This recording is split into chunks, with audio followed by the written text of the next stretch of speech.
সবাই দেখবে সিসিটিভি ক্যামেরার মতো নজর রাখে। তো আজকে থেকে আমি ভাবছি আমি নিজেই সিসিটিভি ক্যামেরা হয়ে যাব। তো আমি কোথায় কোথায় যাচ্ছি সব আপডেটগুলো তোমাদেরকে দেবো। এই ভাই দুটো দেখো, এরা কিন্তু এর গার্লফ্রেন্ডের সঙ্গে দেখা করার জন্য দাঁড়িয়েছিল। তো গার্লফ্রেন্ডের সঙ্গে দেখা করার জন্য সাগর নদী কেউ কিন্তু কিচ্ছু মানে না, সোজা চলে যাবে, ঝাঁপিয়ে পড়বে। আর এই বাঁশের ব্রিজটা দেখে তোমাদের কার কার ছোটোবেলার কথা মনে পড়েছে একটুখানি কমেন্ট করবে। তারপর এই মেয়েটা আবার কোত্থেকে এলো ভাই, এবার গান করছে নাকি? এই মেয়েটা কিন্তু আমাকে কিন্তু এই সাজে দেখে তোমরা চিনতে ভুলে করো না।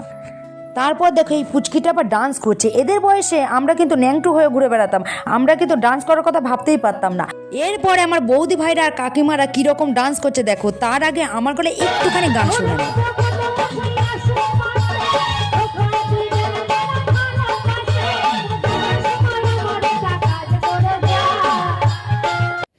এইদিকে আমার বৌদি ভাই ডান্স করতে করতে আমাকে এত জড়িয়ে ধরছিল কেন, সেটাই আমার সরল মনের প্রশ্ন। সে আমাকে বারবার জড়িয়ে ধরছিল। অনুষ্ঠানে গিয়ে এত সুন্দর সবাইকে আনন্দ করতে দেখলে সত্যি মনটা ভরে যায়। একটা শিল্পীর কাছে এর থেকে বড় কিছু পাওনা আর থাকতে পারে না। তো সবাই ভালো থাকবে, সুস্থ থাকবে। আমার ব্লগটা যদি তোমাদের ভালো লেগে থাকে তাহলে সবাই আমাকে সাপোর্ট করবে। সবাইকে টাটা, বাই বাই। আজকে চললাম, আবার দেখা হবে নতুন কোনো ব্লগে।